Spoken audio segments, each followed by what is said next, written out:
जीवन अमारो।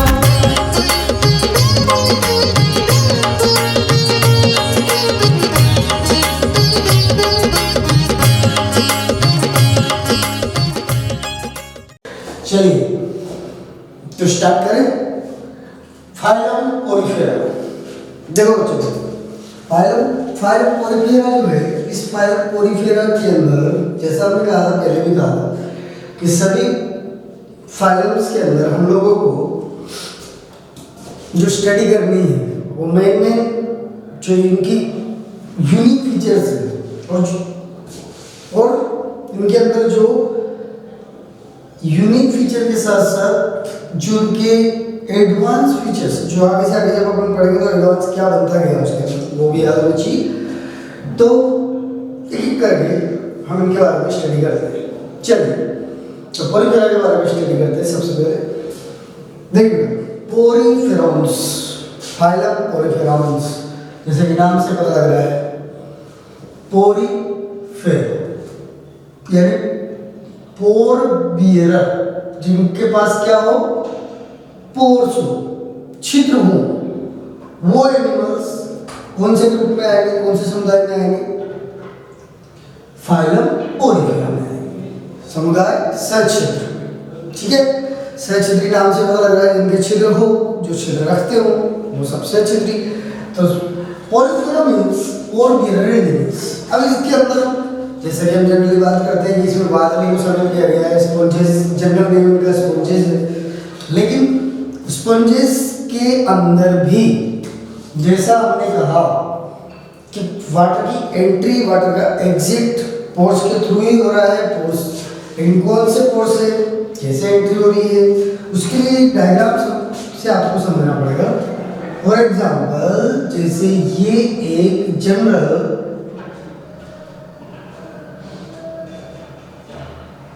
पोरिफेरॉन्स है, इसके अंदर ये छोटे छोटे छिद्र हैं। ओके, ये जो छिद्र हैं इनकी वॉल में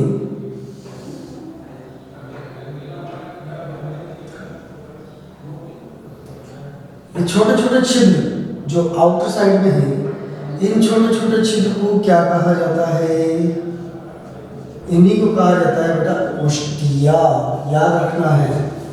और ये जो बड़ा छिद्र होगा जहां से इनमें से वाटर एंट्री करता है, entry entry entry entry water, entry water, entry water, water entry किया। बीच में ये लोहा है, स्पॉन्जोसील, बाद में पढ़ेंगे अब इसके बारे में।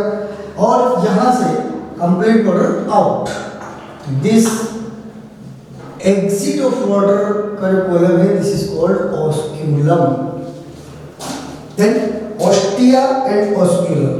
Entry of water through the ostia, exit of water through the osculum. Means water की एंट्री कहाँ से होगी, छोटे छोटे छिद्रों को क्या कहेंगे, ओस्टिया। और जो बड़ा छिद्र जिसके थ्रू सारा वाटर स्पॉन्जोसील से बाहर आएगा उसे क्या बोलेंगे, ऑस्क्यूलम। तो ये ऑस्क्यूलम, ओस्टिया दोनों वर्ड गुजराती में भी सेम है, तो यही वर्ड याद रखने हैं अपने को, ओस्टिया एंड ऑस्क्यूलम।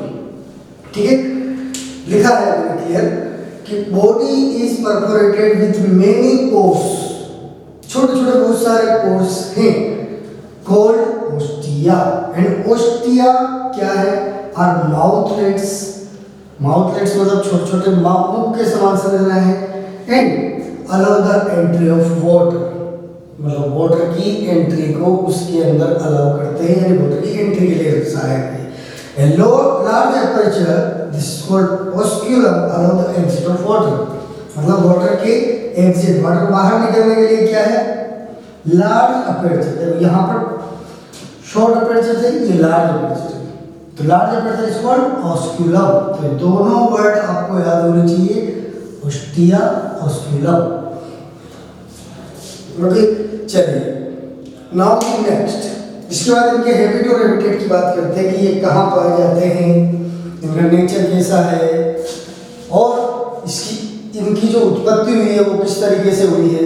देखिए ध्यान से, जनरली बादली जो होती है, पोरिफेरॉन्स जो होते हैं, ये पाए जाते हैं समुद्र में, लेकिन मेराइन ये आपको कोई नहीं पूछेगा नीट में कि ये कहाँ पाए जाते हैं, जनरली मेराइन होते हैं। इसका एक्सेप्शन आपको याद रखना है, केवल एक वादली है जिसका नाम है स्पोंजिला, आ चुका है नीट में, इंपॉर्टेंट। स्पोंजिला जो है अकेला ऐसा वादली है जो कहाँ पाया जाता है, फ्रेश वाटर में यानी नदी तालाब में। बाकी सारे के सारे कहाँ पाए जाते हैं, मेराइन वाटर। तो जनरल वाले टर्म्स याद नहीं रखनी है आपको, बस ये याद रखना है स्पोंजिला कहाँ पाया जाता है, फ्रेश वाटर में। और जैसा आपने सुना पड़ा जनरल कैरेक्टरिस्टिक, सिमेट्री कैसी होगी, एसिमेट्रिकल, गर्भ स्तर 3 गर्भ स्तर की 2 गर्भ स्तर, जो एसिमेट्रिकल है नो डाउट डिप्लोब्लास्टिक 2 गर्भ स्तर, ठीक। इसी तरीके से जर्म लेयर के बाद हमने सुबह जो बात किया वो सारे के सारे पॉइंट्स, सातों के सातों पॉइंट्स के अकॉर्डिंग अगर हम देखें फाइलम कोनिफेरा के एनिमल्स को, तो सबसे पहले हमने कहा सिमेट्री, तो एसिमेट्रिकल हो गया। फिर जर्म लेयर 2 की 3 2। उसके बाद जब हम आगे चलते हैं कि ये पानी के अंदर तैरते रहते हैं या पानी के अंदर फिक्स रहते हैं, तो जनरली जो एडल्ट है, जो बड़े स्पॉन्ज है, वो पानी के अंदर फिक्स होते हैं, एक ही जगह पे होते हैं, सेसाइल और सेडिमेंट्री, मतलब एक जगह फिक्स है। तो जनरली ये वर्ड आपको याद रखना है कि ये जनरली क्या होते हैं, सेसाइल एंड सेडिमेंट्री। बट जब रिप्रोडक्शन होगा, गेमेट्स बनेंगे, तो इनके जो लार्वा हैं वो तैरते हुए दूसरी जगह पहुंचने चाहिए। लार्वा अगर रिप्रोडक्शन हुआ और रिप्रोडक्शन होने पर इनके गेमेट्स फ्यूज हो गए, तो जो लार्वा है अगर वो मोटाइल नहीं हुए तो एक जगह पर सारे स्पॉन्जेस इकट्ठे हो जाएंगे। इसीलिए इनके लार्वा के बारे में याद रखना है, लार्वा इज मोटाइल। लार्वा जो होता है वो गतिशील होता है, ठीक है। ये सेसाइल है एडल्ट और लार्वा मोटाइल है। ये क्वेश्चन बन सकता है, larva is motile but adult are sessile, मतलब ये फिक्स है जबकि वो गतिशील है। उसके बाद जैसा मैंने पहले भी कहा, it is a very important point, multi cellular animals में तो ये पहुंच गए, यानी एनिमल किंगडम में तो ये आ गए, प्रोटोजोआ के बाद पोरिफेरल्स आते हैं। लेकिन इनके अंदर की खास बात ये कि पोरिफेरा के अंदर, जैसा मैंने शुरू में कहा कि पोरिफेरा के अंदर विकास, आगे का जो विकास है, इनसे जो हाईली ऑर्गेनिज्म डेवलप होने चाहिए थे उत्क्रांति के समय, इनके अंदर ऐसा बिल्कुल भी नहीं हुआ। यानी कि ये आगे हायर एनिमल्स में डेवलप नहीं हो पाए और ये जैसे पहले थे आज भी वैसे के वैसे ही हैं। यानी इनके अंदर कोई भी आगे का इवोल्यूशनरी विकास नहीं हुआ। तो these are the blind branch of evolutionary tree.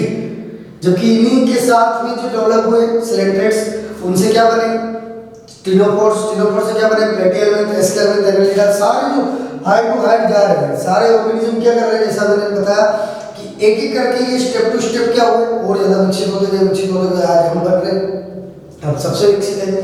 तो लेकिन क्या वो इनसे बने हैं? नो। ये बात बहुत इंपॉर्टेंट है कि इवोल्यूशनरी ट्री के अंदर इन्हें ब्लाइंड ब्रांच कहा जाता है, यानी इनसे कोई भी हाईली ऑर्गेनिज्म डेवलप नहीं हुए। Number 2 cellular level of organization बताइए, ब्लाइंड सेल बॉडी प्लेट बताइए, तो वो सारी चीजें भी आपको पता होना चाहिए। लेकिन अब हम बात करेंगे कि इनका विकास किससे हुआ। इनसे किसी का विकास नहीं हुआ, blind branch of evolutionary tree. Okay, ये blind branch of evolutionary tree है, इनसे आगे हायर ऑर्गेनिज्म का विकास नहीं हुआ। बट इनका विकास, इनका इवोल्यूशन, इनकी ये किससे उत्पन्न हुए हैं, इवॉल्व हुए। ये उत्पन्न हुए हैं कॉलोनियल कोएनोफ्लैजिलेट्स। आपने पढ़ा है कसाधारी, कसाधारी जो प्रोटोजोन्स थे, जो प्रोटोजोआ थे, उन्हीं से इनका विकास हुआ है। और यही कसाधारी प्रोटोजोन्स के कारण इनके अंदर विशेष प्रकार की सेल्स पाई जाती है, कोइनोसाइट्स। वो भी इसका एक कैरेक्टरिस्टिक फीचर है, क्योंकि इनका विकास ही किससे हुआ है, कोइनोफ्लैजिलेट से। कोइनोफ्लैजिलेट कैसे होते हैं, यूनिसेलुलर। ये कैसे हैं, मल्टी सेलुलर। एनिमल किंगडम में आ गए तो मल्टी सेलुलर यूकैरियोटिक, जबकि प्रोटोजोआ कैसे थे, यूनिसेलुलर यूकैरियोटिक। तो ये कोइनोफ्लेजिलेट्स यूनिसेलुलर, लेकिन उनकी कॉलोनी क्या होगी? Multi cellular. बहुत सारे कोश एक साथ इकट्ठे होंगे और उन कोशों ने मिलकर सेलुलर लेवल ऑफ ऑर्गेनाइजेशन बनाया, और सेलुलर लेवल ऑफ ऑर्गेनाइजेशन जो है वही हम कह रहे हैं कि पॉलीफेनोल्स में विकसित हो गए। तो ये देखिए, ये एनिमल का नाम जो किसमें आता है? प्रोटोजोआ में, प्रोटेरोस्पोंजिया। ये पॉलीफेरा और प्रोटोजोन्स के बीच की कनेक्टिंग लिंक होता है। It is the connecting link between Protozoa and Porifera. Proterospongia important, प्रोटेरोस्पोंजिया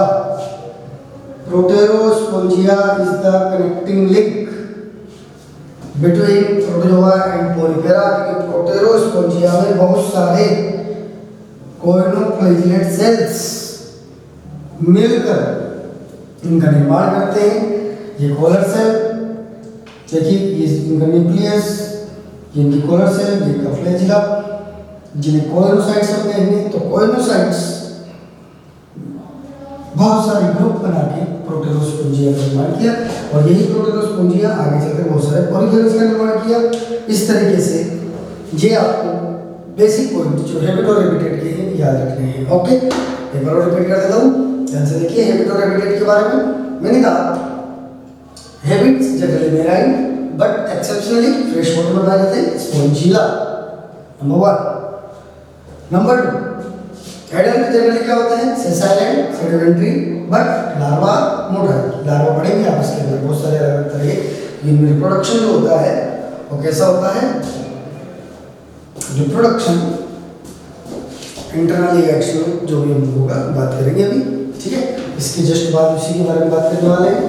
इस पूरे पॉइंट में आपको कितने 4 इंपॉर्टेंट पॉइंट याद रखने हैं? जैसा कि हमने कहा, सारे बेसिक पॉइंट, सिमेट्री, एसिमेट्रिकल, ठीक है। जर्म लेयर, डिप्लोब्लास्ट, इसमें नहीं लिखा, ध्यान रखना है।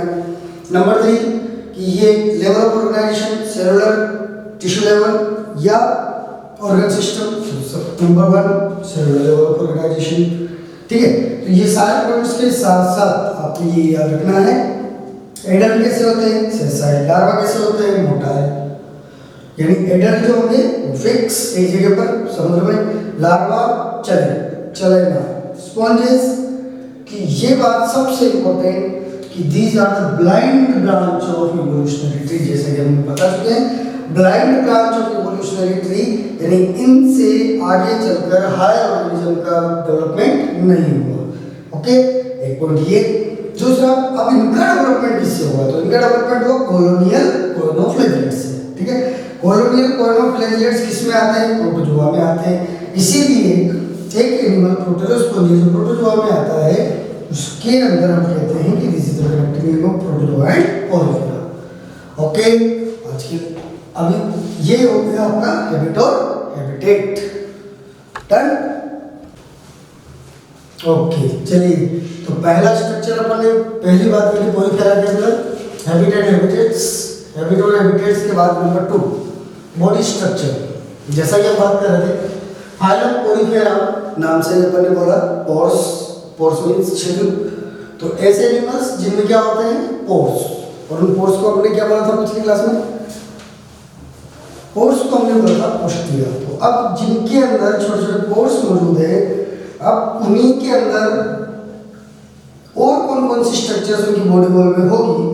तो इन जनरल तो हम बात करते हैं, इनसाइड में जो डायग्राम दिया है बिल्कुल सिंपलीफाइड डायग्राम दिया है कि भाई इनकी बॉडी वॉल के अंदर बेसिकली कौन कौन सी चीजें होती है? 3 चीजें, आउटर पिनेकोडर्म, इनर कोइनोडर्म, और इन दोनों के बीच में जो नॉन सेलुलर लेयर होती है this is called mesenchyme. Simple, लेकिन केवल इतने से काम नहीं चलेगा। अब आपको नीट में क्या पूछ सकते हैं? इनके अंदर भी इनसे भी क्वेश्चन बनता है। आउटर स्ट्रक्चर पिनेकोडर्म, जैसे कि नाम से बताया, पिनेकोडर्म को पिनेकोडर्म क्यों बोल रहे हैं? क्योंकि उनमें विशिष्ट प्रकार की पिनेकोसाइट्स पाई जाती हैं। अब ये विशिष्ट क्यों बोल रहा हूँ मैं, पिनेकोसाइट्स को हम स्पेसिफिक क्यों बोल रहे हैं? जैसा कि हमने कहा, पॉलीफेरा जो फाइलम होता है, इनके जो एनिमल्स होते हैं, इनके एनिमल्स में नर्व सेल नहीं होती, सेंसरी सेल्स या अपने नर्वस सिस्टम के अंदर अगर नर्व सेल ही नहीं है तो तो वातावरण के प्रति रिस्पॉन्स कैसे देगा, और जो वातावरण के प्रति रिस्पॉन्स नहीं देगा क्या वो एनिमल है? नो। ऐसा कोई जीव हो ही नहीं सकता जो कि रिस्पॉन्स ना दे। तो it is a very important point. ये पिनेकोसाइट्स के यहाँ पर आपको जो पॉइंट याद रखना है वो ये कि पोरीफेरा में नर्व सेल एब्सेंट।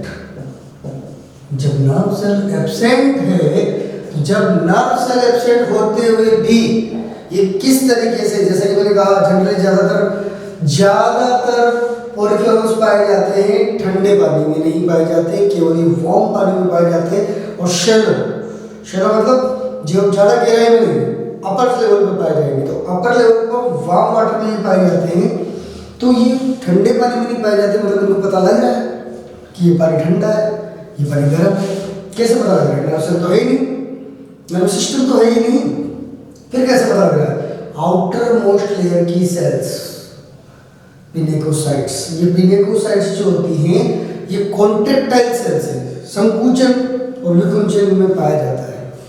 अब संकुचन विकुंचन जिनमें पाया जाएगा तो किस अकॉर्डिंग पाया जाएगा?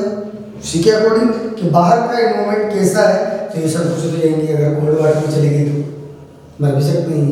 ठीक है, तो पिनेकोसाइट्स के अंदर आपको ये याद रखना है कि ये ऐसी सेल्स होती हैं जो कॉन्ट्रैक्टाइल सेल्स हैं, एपिथेलियल लाइक सेल्स हैं। देखिए इस डायग्राम में ये जो सबसे आउटर मोस्ट लेयर मैंने बनाई है पिनेकोडर्म है। ये लिखा भी है अपन ने कि पिनेकोडर्म वाली जो सेल्स होती हैं, पिनेकोडर्म बनाने वाली सेल्स का नाम pinacocytes, contractile cells, nerve cell absent. It is very important point number 1। Number 2, Porifera को दूसरे नाम से भी हम जानते हैं, और वो दूसरा नाम जो है वो कोइनोसाइट्स के आधार पर ही रखा गया है। जैसा मैंने अभी बताया था कि ब्लाइंड इवोल्यूशनरी ट्री है, लेकिन कोइनोसाइट्स जो वर्ड है वो फ्लैजिलेटेड सेल्स होती हैं जो प्रोटोजोआ के अंदर, जो आप लोगों ने पढ़ा था कशाधारी प्रोटोजोन्स। कशाधारी प्रोटोजोन्स एक कोशिकीय, लेकिन ये बहुकोशिकीय। तो वही बहुत सारी छोटे छोटे कोशों ने मिलकर प्रोटेरोस्पोंजिया एग्जाम्पल बताया हमने। प्रोटेरोस्पोंजिया जो बना है वो बहुत सारी छोटी छोटी कोलर फ्लैजिलेटेड सेल से बना है। तो इनमें भी ये बहुत सारी छोटी छोटी कोलर फ्लैजिलेटेड सेल्स, जिन्हें क्या कहा? कोइनोसाइट्स। गुजराती में कोइनोसाइट्स से बोला गया है। तो ये choanocyte cells the specific feature of Poriferans. Porifera में कौन सी विशिष्ट कोश पाई जाती है? कोइनोसाइट्स। आगे भी आप पढ़ोगे पोरीफेरा के बाद जब आप सिलेंटेड्स पढ़ोगे तो सिलेंटेड्स में कौन सी स्पेसिफिक सेल्स है? Flame cells. किसकी स्पेसिफिक कोश है? तो हर एक फाइलम में अपने अपने विशिष्ट कोश होती है। यहाँ पर ये कोइनोसाइट्स का काम क्या है? इसका काम तो पता लग गया, पिनेकोसाइट्स। कोइनोसाइट्स का मेन फंक्शन क्या होता है? जैसा कि आप देख रहे हैं ये छोटे छोटे पोर्स, ओस्टिया के थ्रू क्या करेगा? वाटर एंटर करेगा, समुद्र में है, वाटर एंटर कर रहा है। इनकी पेड हैबिट्स, ये खाते क्या है? ये छोटे छोटे माइक्रोब्स जो पानी के साथ आ गए उनको खाएंगे, लेकिन वो एब्जॉर्ब करके उनको पार्शियल डाइजेस्ट करने का काम मेनली कौन करती है? कोइनोसाइट्स। क्योंकि इनके फ्लैजिला है, वो फ्लैजिला मूव करेंगे और उनको खींचकर अंदर ले लेंगे। अंदर लेकर जब ये इनकी सेल्स के अंदर जाएगा, तो मैं इसका डायग्राम यहाँ पर बना देता हूँ एक बार डिटेल से। देखिए ध्यान से, ये इनकी मेन सेल, ये इनकी कॉलर, और ये यहाँ से निकला फ्लैजिला। तो फ्लैजिला के थ्रू ये अपने शिकार को पकड़ेंगे।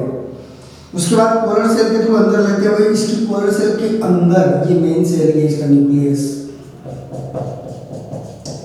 इसके अंदर पाई जाती हैं बहुत सारी फूड वैक्यूल्स, जिसके अंदर आपका खाना जाएगा और यहाँ पर डाइजेशन होगा। Food vacuoles important, but complete नहीं होगा, पार्शियली डाइजेशन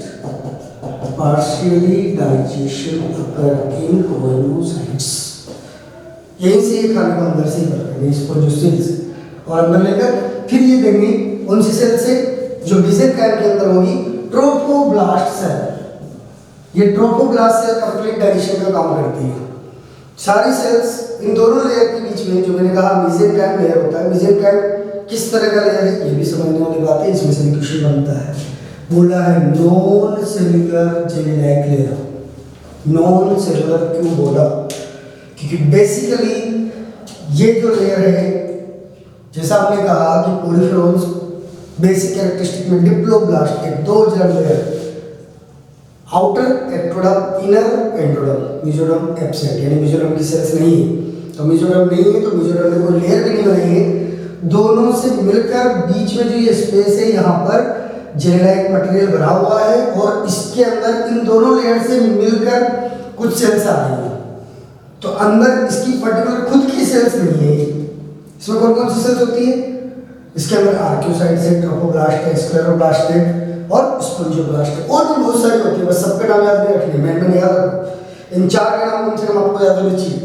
इसके अलावा मायोसाइट्स भी है और भी बहुत सारी सेल्स हैं, बट आपको सारे याद नहीं रखने, ये चार याद होने चाहिए। अब इनमें भी हम जब आगे प्रोडक्शन की बात करेंगे तो आर्कियोसाइट्स के बारे में बात होगी, जब हम स्केलेटल सिस्टम के बारे में बात करेंगे तो स्क्लेरोब्लास्ट के बारे में बात होगी। बट अभी फिलहाल आप लोगों को याद रखना है ये नॉन सेलुलर लेयर है because it is not derive from mesoderm, और मेसोडर्म भी नहीं होती है तो मेसोडर्म से डेराइव होने का सवाल पैदा नहीं होता। इसीलिए वहाँ पर सेल्स खुद की नहीं है। ये कहाँ से आ रही है? पिनेकोडर्म से आ रही है या कोइनोडर्म से आ रही है। खुद की सेल्स मेसेंकाइम में नहीं होती, इसीलिए ये लेयर कौन सी बुलाती है? Non cellular gel like substance से बनी हुई मेसेंकाइम। ठीक, अब मेसेंकाइम में कौन कौन सी सेल्स है ये भी हमने बता दिया। Now next important point is that ये बॉडी वॉल किसको कवर करके रखेगी? बॉडी वॉल कवर करके रखती है इनके बीच की cavity. This is not body cavity, ये इंपॉर्टेंट है। Spongocoel is not body cavity. The body cavity is called spongocoel और पैरागास्ट्रिक कैविटी लिखा है। बॉडी कैविटी यानी इनकी देहभित्ति के बीच में हुआ है, but it is not called coelom because mesoderm is absent. हमने कहा था सीलोम क्या होती है? सीलोम का मतलब यही है, सीलोम मीन्स होता है जो अपने चारों तरफ मेसोडर्म से कवर्ड हो, बट ये मेसोडर्म से कवर्ड है ही नहीं। तो याद रखिए spongocoel is not called coelom, it is only simple paragastric cavity. It is simple paragastric cavity because gastric लिखा क्योंकि इसमें जो वाटर आ रहा है उसके साथ खाना भी आ रहा है। जो खाना आ रहा है, फूड आ रहा है, इसको फीड कर रहे हैं किसके थ्रू? कोइनोसाइट्स के थ्रू। इसलिए इस कैविटी का नाम पैरागास्ट्रिक कैविटी है बस। और water entry, coenocytes exit from osculum.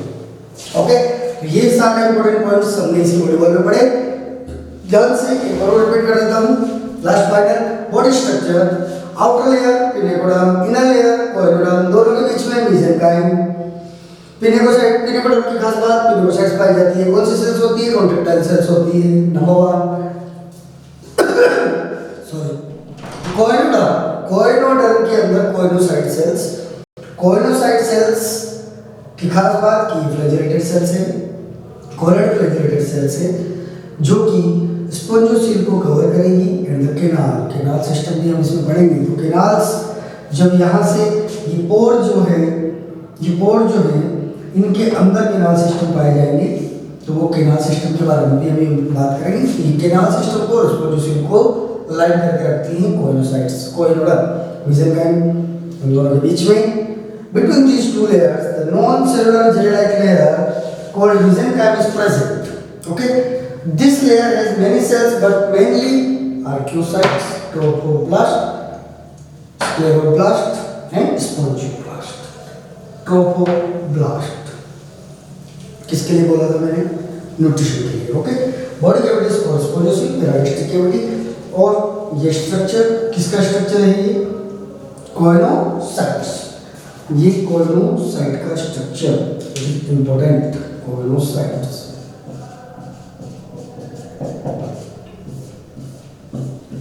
ये कोइनोसाइट का स्ट्रक्चर है, ये इसकी कोलर्स है,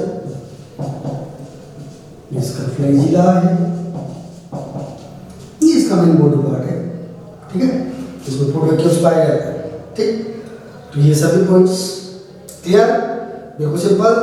चलिए नेक्स्ट पॉइंट डिस्कस करें। સૌથી સવાયા અમે સૌથી શાનદાર મહર્ષિ ગુરુકુલનો આ સવાયો